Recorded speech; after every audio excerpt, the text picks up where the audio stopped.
Tingginya angka pengangguran di kalangan sarjana mesti disikapi dengan penuh semangat dari dalam diri. Salah satunya dengan mengasah keterampilan yang dimiliki sehingga tidak hanya mengandalkan satu jenis pekerjaan saja.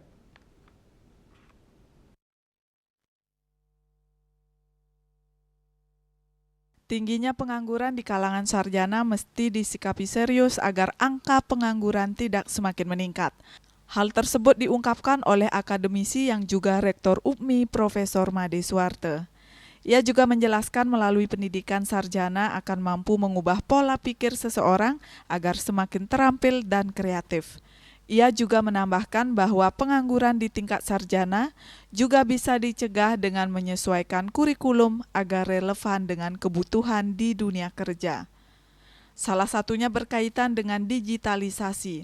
Melalui modal digital, berbagai keperluan bisa diakses dengan mudah, salah satunya modal untuk berwirausaha.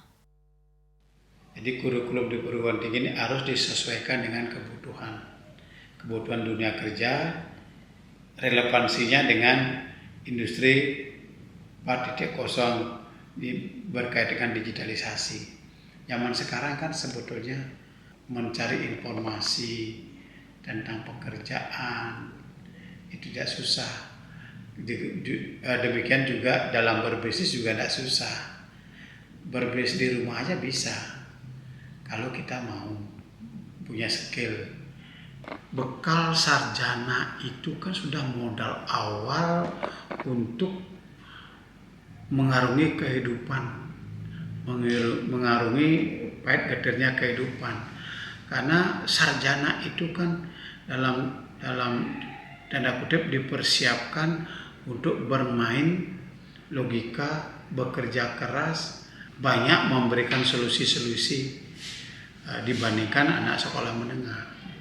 Karena itulah ketika kita gagal satu hal di tempat A, buka yang lain ke tempat B. Makanya orang bijak mengatakan kan ketika satu pintu tertutup masih ada pintu lain terbuka, kan begitu. Lebih lanjut dijelaskan lulusan sarjana jangan terpaku pada satu jenis pekerjaan saja. Misal lulusan sarjana pendidikan yang gagal menjadi seorang guru bisa memanfaatkan peluang lain dengan meningkatkan keterampilan. Desak Aryani, Bali TV.